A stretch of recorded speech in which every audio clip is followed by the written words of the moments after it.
So, good morning everyone. So, when I was first asked invited by my friend and colleague Avi Berman to this conference to talk about the theme of gender from a relational perspective, I was mystified twice. First on my account, and second on your account. About myself, I asked myself, given that I'd been writing and thinking about race and marginalization, all of this for over 20 years, why hadn't I written anything or thought about the gender issue specifically? So it must have something to do with the fact that me being a man, I'm the beneficiary of the structures of patriarchy. With gender relations, I don't experience the same discomfort as I do with race and class. So these themes do not push themselves into my conscious awareness. And even more, it must suit me not to think about it. In some unconscious way, I must actually avoid thinking about it in order not to notice how I must be continuously benefiting from it. So I felt anxious as I thought I would have nothing to say, and I wanted to decline the invitation. The other mystery has to do with you. Given that you also know this about me and my interests, why had you invited me, a male, and an amateur on the subject of gender, to speak on the subject of gender? So when I was discussing these doubts and confusions with my friend and colleague Sue Einhorn, she said immediately, it's displacement. They want you to talk about power relations having to do with gender in the clinic, in lieu of power relations having to do with the politics of Israel and the Palestinian question. I don't know what you think about this idea, but I can use this to go a little deeper. So you might have noticed that I didn't start this talk in the conventional way by saying that I felt honored to be asked and so on. This is because I was deeply ambivalent about the invitation. I thought of about polite ways of declining it. I felt deeply conflicted. On the one hand, this was an open-hearted invitation from dear colleagues and friends, many of whom I feel very warmly towards, many of whom I've broken bread with. I also happen to share intellectual interests with many of these colleagues. I would even go so far as to say that with many of them I have intimate relations with them in that I feel emotionally close to them. On the other hand, I was being invited into the problematic socio-political context that constitutes the state of Israel. And add to this fact that there is a call for an international boycott of the Israeli Academy. All this created for me not so much an ethical dilemma, but more something that is better called ethical distress.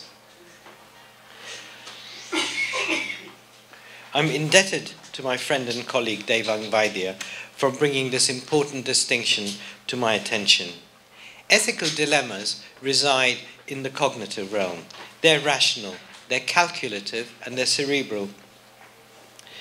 And in principle, at least, it's possible to solve ethical dilemmas by rationally weighing up the pros and cons of each side.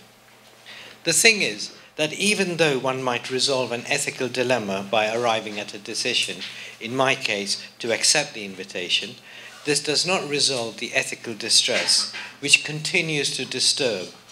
Ethical distress has to do with feeling.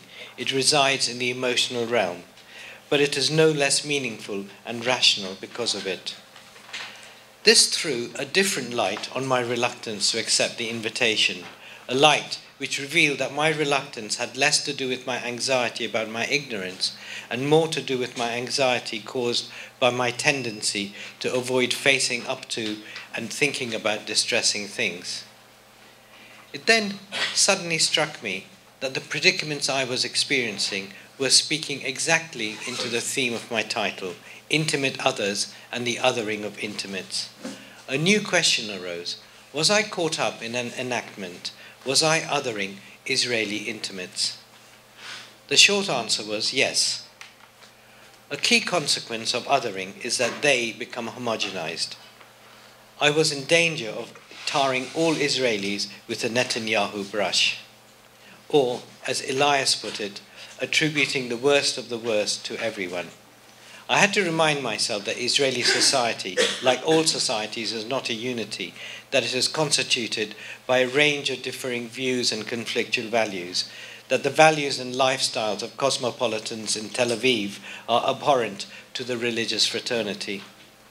It is also, I know, the case that many in this room are likely to be against the occupation and so on.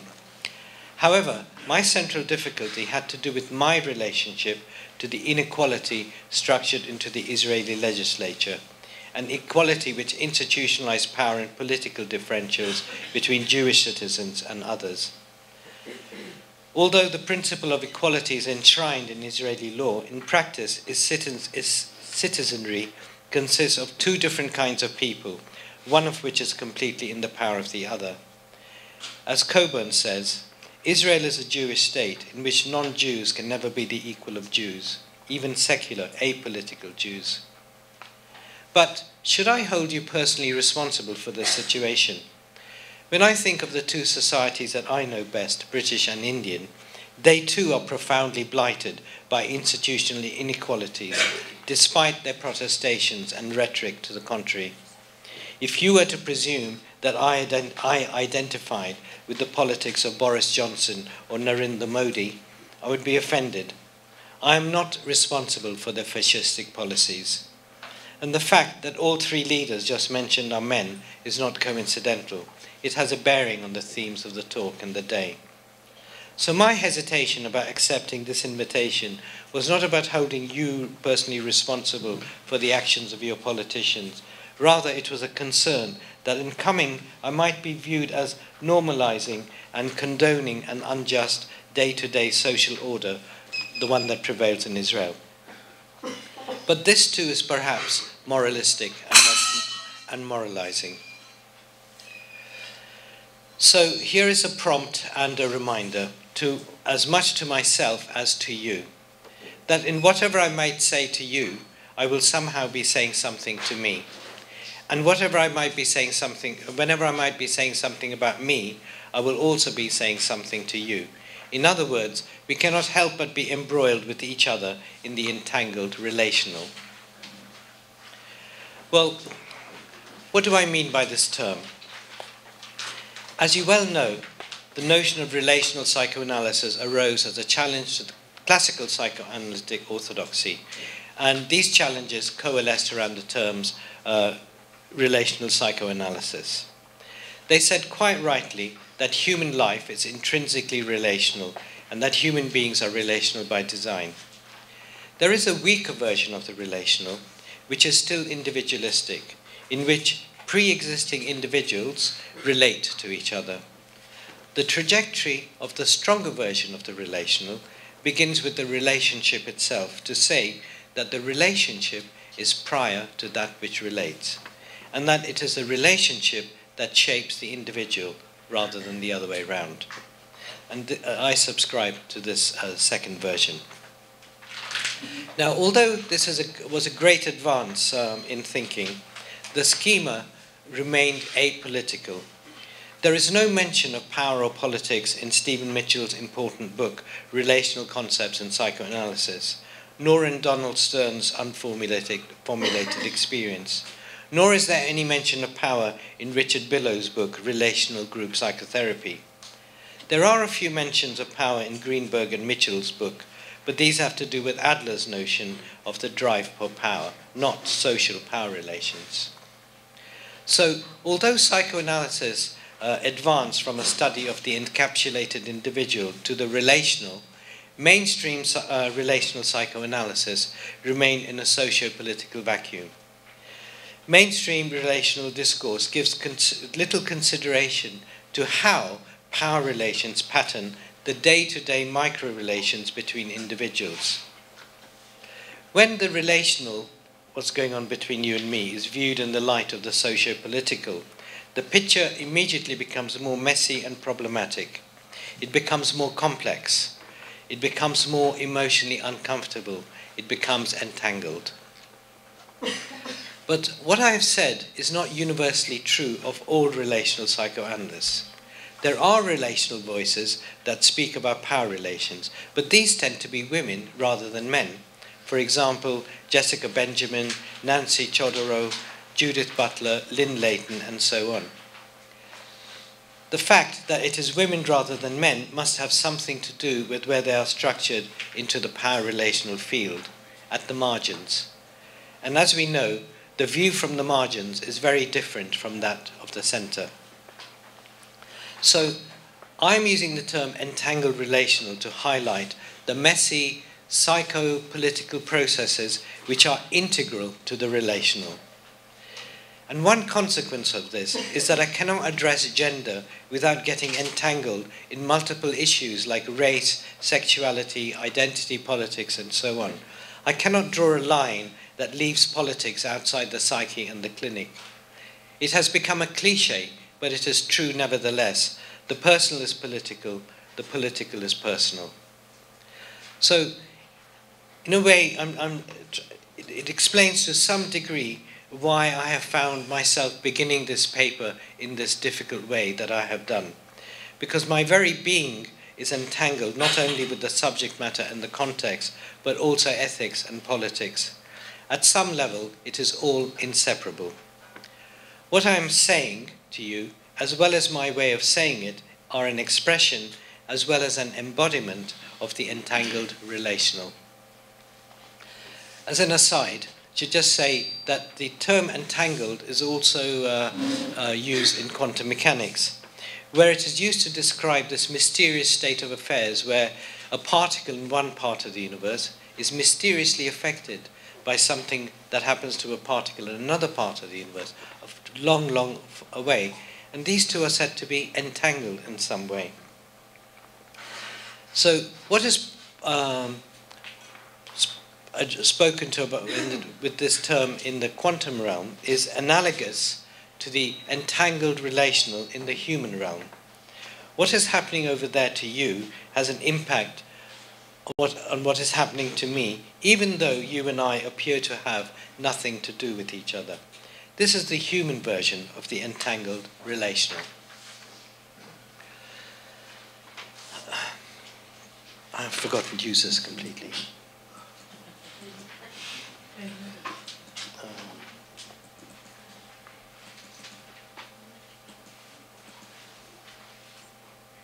Okay.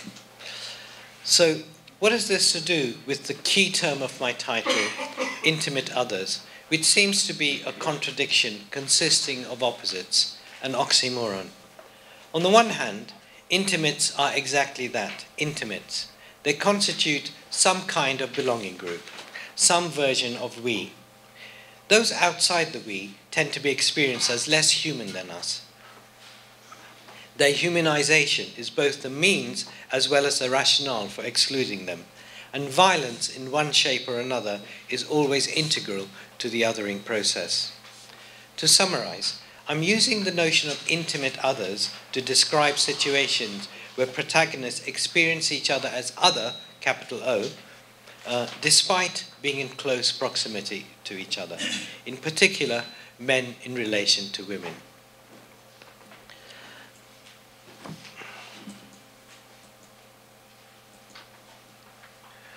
So empathy, the capacity to feel for the suffering of another, functions very differently in relation to those residing within the we, in contrast to those situated outside it, where mostly it doesn't function at all.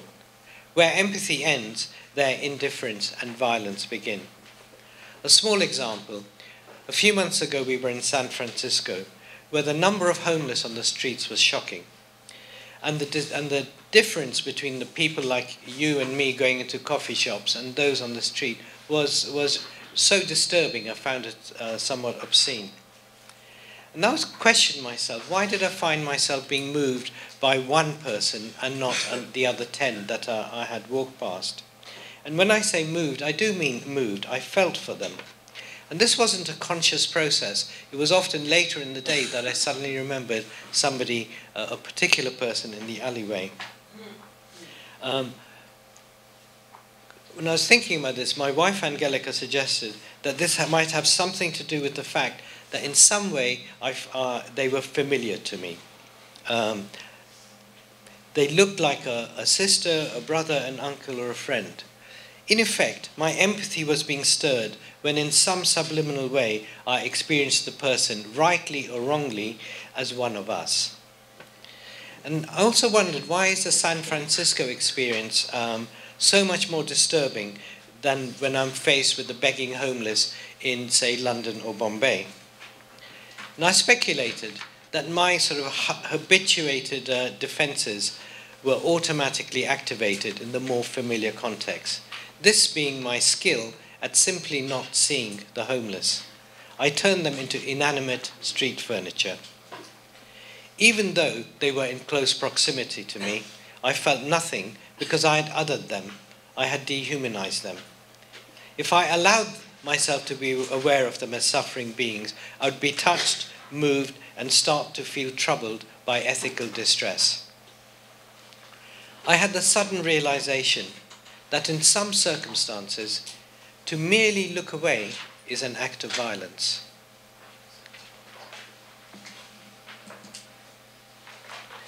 The political sociologist Cynthia Coburn echoes Norbert Elias in the way she speaks about the othering process. She draws on the work of the Austrian-American historian Gerda Lerner, according to whom the patriarchal family systems were first generated during Neolithic agricultural times, during the revolution then, some 12,000 years ago. And so began the subjugation of woman. And so woman was the first intimate other. And so it came to pass that women became property, their value residing in their labor power, reproductive power, and sexuality.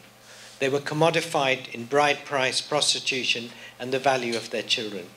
These changes were not achieved without coercion. Violence and the threat of violence was always inherent in patriarchy. The next other, the laborer, was thrown up by conditions produced by the economic revolution in the Neolithic period around 8,000 years ago. A more powerful class of haves started to emerge. But in order to have, they needed the labor of the have-nots. The owning and relatively wealthy needed labor power. This othering too is violent, because men and women will not build roads, dig canals, mine earth, or build pyramids unless coerced. What we have here are the beginnings of class. The third other is the stranger, the foreigner. And this came about when the haves sought to increase their labor force by raiding nearby settlements in order to amass slaves. Here we have the beginnings of the process of racialization, of racialized others. Coburn's main point is that gender relations are inseparable from class and race relations, and all are constituted by violence.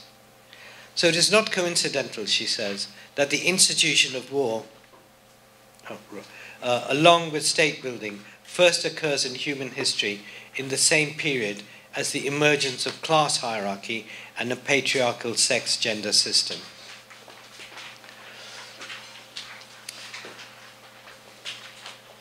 So, to know your place is an attribute of identity. This is who I am, this is what I do, this is why I do it. However, there is no thinkable specification of selfhood that does not have reference to other people, known or imagined. The way that this is understood in the mainstream relational schema is different from what I'm calling the entangled relational. The relational others that the mainstream relational schema attends to are those within the intimate sphere, mother, father, sibling, friend, and so on. But what the entangled relational adds is that the sense of self is also deeply constituted by its relation to those who have been othered by the not us, the enemy. So let me clarify the distinction between an other and the other.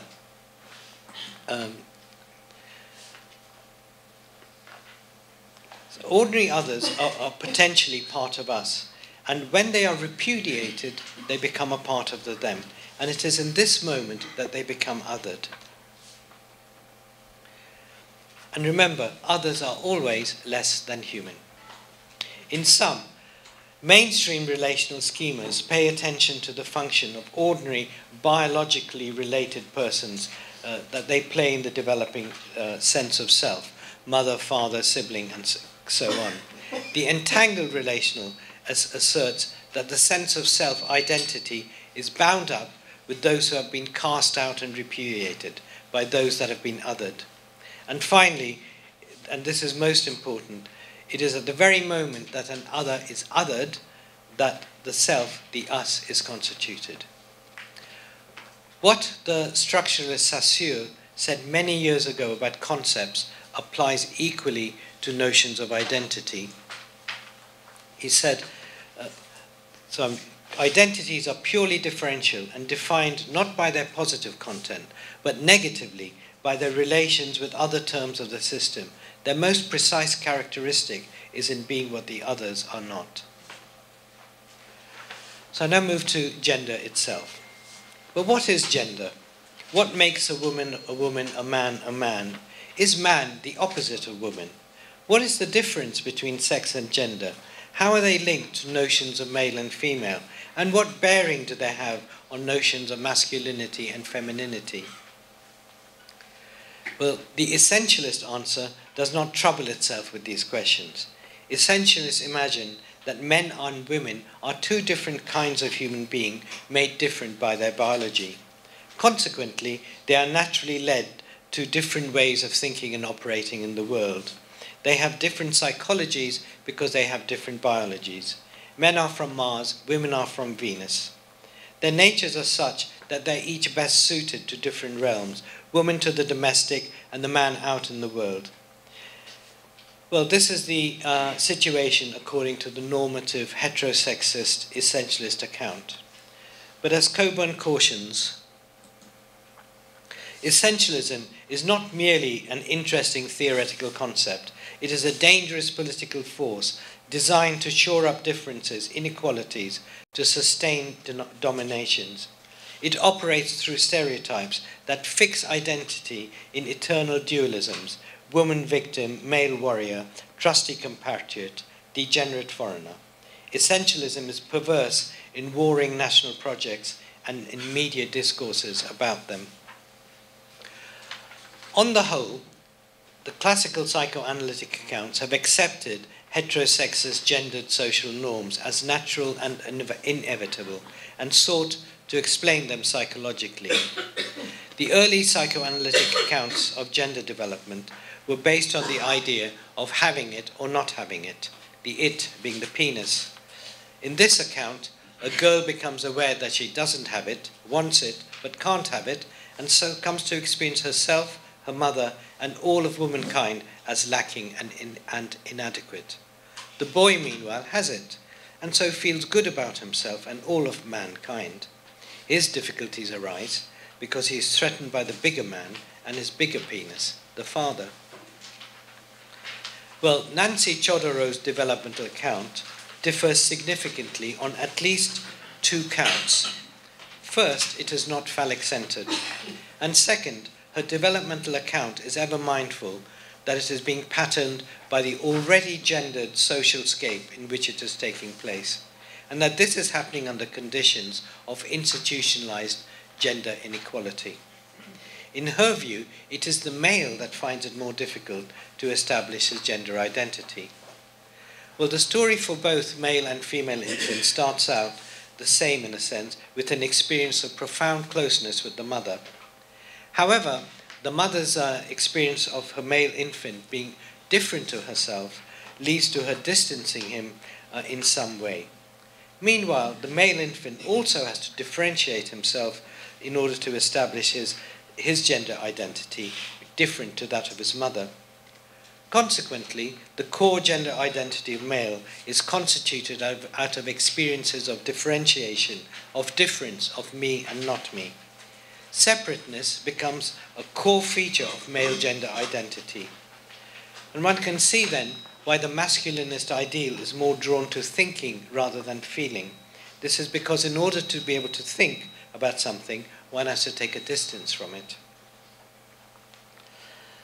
Now, separateness becomes the masculinist ideal, but ultimately it is a problematic and unrealizable ideal, because the deep and early experiences of joined upness continue to have a presence in the psyche.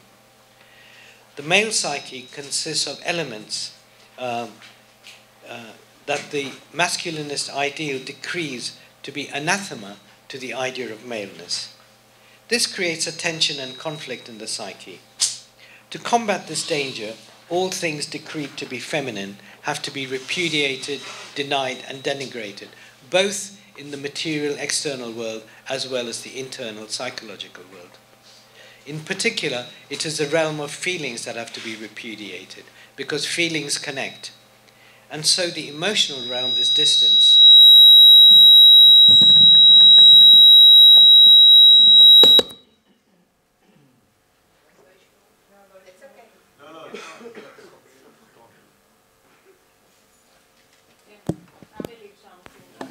Okay. Let's try again. Keep going. Yeah. Okay. This is in reply to your provocation here. Even the technology is against me. So anyway, so the emotional realm is distanced and made the property of women. The scenario with girls proceeds differently. The mother has no similar impulse to differentiate herself from a female infant. And because the female infant also experiences no contradiction between her gender identity and her mother's, she too has no necessity to differentiate. Consequently, girls' early experience is that of continuity and similarity, so that girls have a more relational connection to the world. One negative consequence of this sense of continuity for females is that mothers and female children can remain unhelpfully enmeshed with each other. So Chodorow says, if I'm right,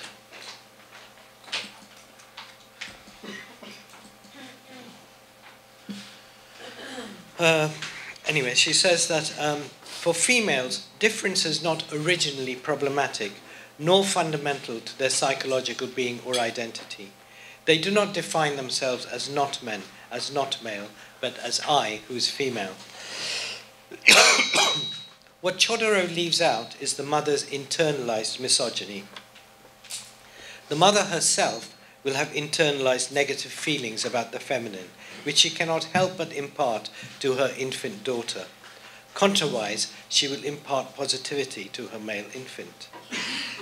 But in the main, problems for female children arise later in the developmental process as they encounter the already gendered social scape in which they find themselves as positioned as less than men. A position that the mother's internalized misogyny will have prepared them for. In sum, paraphrasing Fuchs, gender is not a later add-on onto the psychological developmental process, because the socio-political that we are born into is already gendered. Pre-existing, culturally sanctioned gender relations pattern the psyches of those born into these pre-existing cultural milieus. What we call culture and what we call psyche are both imbued from the first by gendered power relations, by politicized relations. And this is true of the therapist as much as it is of the so-called patient. Well, Lynn Layton has more to say about the consequences of this process taking place in patriarchal milieus.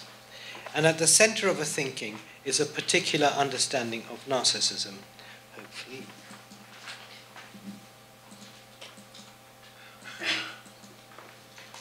She says, narcissism is a disturbance in the capacity to experience both self and other as separate centers of awareness.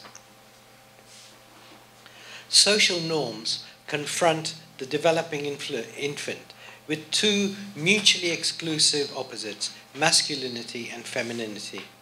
And as in all binary pairs, as Derrida tells us, One is always superior to the other, in this case, masculinity.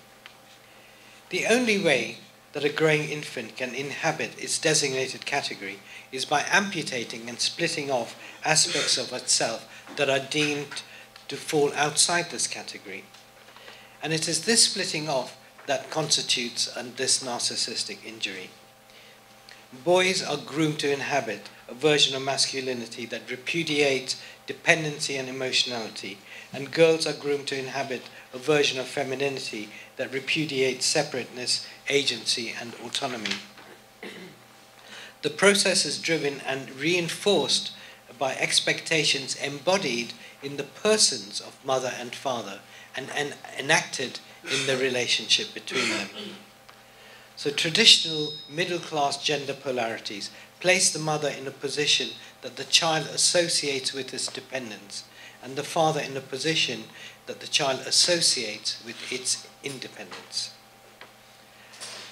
But it is the case that both boys and girls develop the capacity for primary relatedness and mutuality in the early relationship with mother. But however, this is only fostered, this capacity is fostered in girls.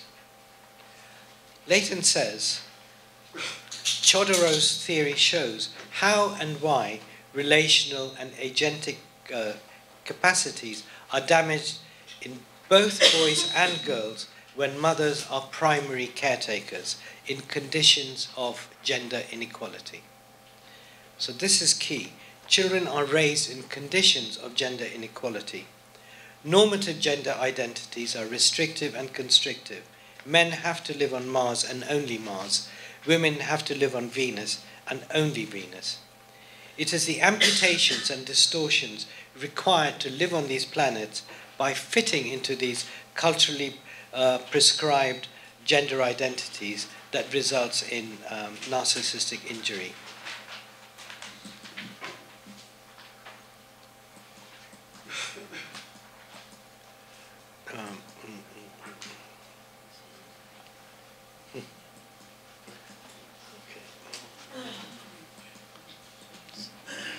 Forget it. So she says, a male model of agency that denies the need for others and denies mutuality develops alongside a female model of relationship that denies the need for separateness.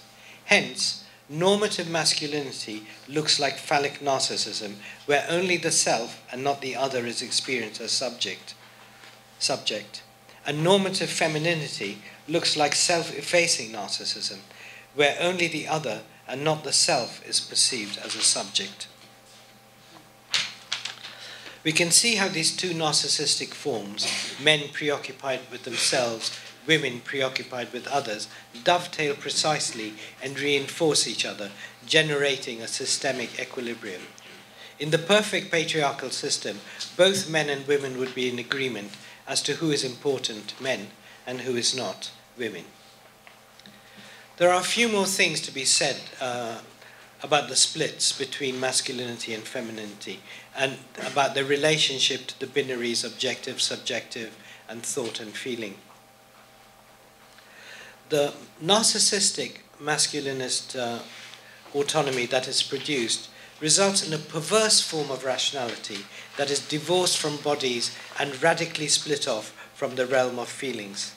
It has produced a perverse form of rationality that we are all besieged by and has become commonplace today in day-to-day life, in science, in organizational life, in positivist psychology more generally. I call it a hyper-rationality, in which it is only the measurable and the countable that is allowed to count. Hyper-rationality endorses the belief that emotions get in the way of clear thinking. And in fact, the dictionary definition of objective says that a perception is objective when it is not influenced by feelings. So emotions are deemed to be dangerous precisely because they are said to distort perception.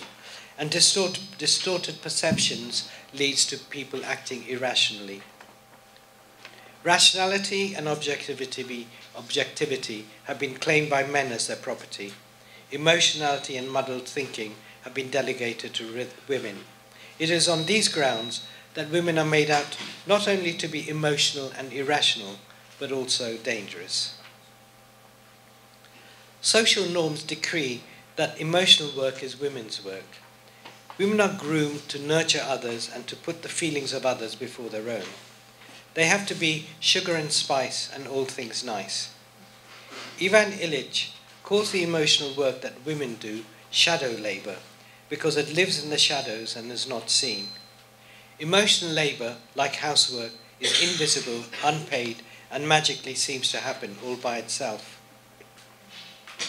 And the fact that it is invisible goes unrecognized and is not given any value.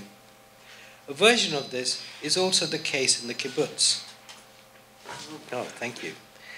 In the administration statistics, as well as everyday language in the kibbutz, men's work in construction, agriculture, etc., was classified productive work and highly valued.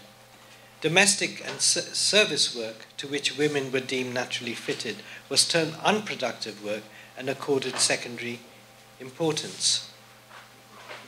So she argues that in the kibbutz, the traditional patriarchal family has gone, only to be replaced by a modernized form of collective male dominance. This was certainly so. Paradoxically, despite women being required to carry the burden of emotional labor, their feelings are not taken as seriously as the feelings of men. And this was certainly the case in the household I grew up in India, where the only feelings that mattered were those of the patriarch, my father. My mother's were shouted down, and those of the children counted for little. But there was one who counted for even less in the household, the servant girl. She was on the lowest rung of all three counts, gender, class, and race. Her feelings and experiences counted for absolutely nothing. She was not deserving of ordinary social courtesies. In fact, in order to keep her in her place, it was important not to speak to her in a courteous voice, tone of voice, because that would start giving her ideas above her station. And this kind of situation continues even today in many an Indian home. The servant class is modern India's version of apartheid. So despite the servant serving the intimate needs of the family, to them, she is other. The low status granted to the emotional work that women do, the concern for others, the exchange of civilities and so on, is becoming even more devalued in the current technological age. Care and concern are increasingly being delegated to machines that speak to us out of our phones and loudspeakers on railway stations and in airports. Mechanized voices apologize to us, tell us to take care, greet us, and thank us. What does this say about the status of women and the status of the emotional work they are required to do? So I end this paper with a few caveats and a few qualifications. Because on the whole I've been speaking at the level of the abstract, that of womankind and mankind, you will no doubt have found yourself in disagreement with some of the generalizations I've made.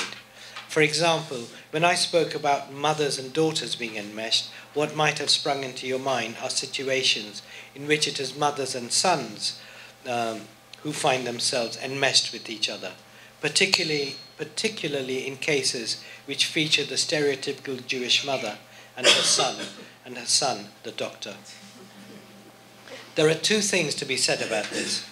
First, that there will always be instances of particulars that contradict general truths.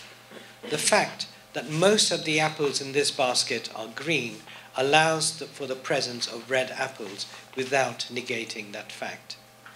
Second, the entanglement of mothers and daughters are likely to have different drivers from the enmeshment of mothers and sons. I speculate that mother-daughter enmeshment has identification at its root, whilst mother-son enmeshment has desire at its root.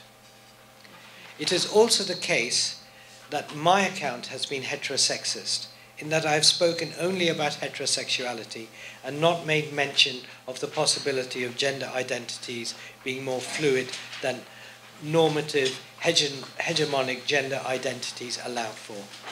I have done so to simplify the themes and make them more understandable, primarily to myself. But in doing so, I'm in danger of reproducing the difficulties of theorizations that take no account of socio-political cultural context. If one uncritically accepts a situation that one finds simply to be an expression of the natural and normal, then all deviations from this norm are taken to be exactly that, deviations and therefore perversions. A woman should be a woman in the ways that have been decreed to be womanly, and in order for a man to be a proper man, he should behave in ways that have been decreed to be manly. Finally, I need to flag up a complication in regards to emotional work. Emotional work is not solely the work of women. Men are also required to do emotional work, but of a different kind to that of women. Women are tasked with the mothering and nurturing side of emotional work, that of giving. Meanwhile, men are required to do the bill collecting side of emotional work, that of taking. This requires maximum aggression and minimum empathy. The most elaborated version of the bill collector is the soldier who is sanctioned by society to take the life of another. And this is a subject that we'll take up in my next paper. Thanks.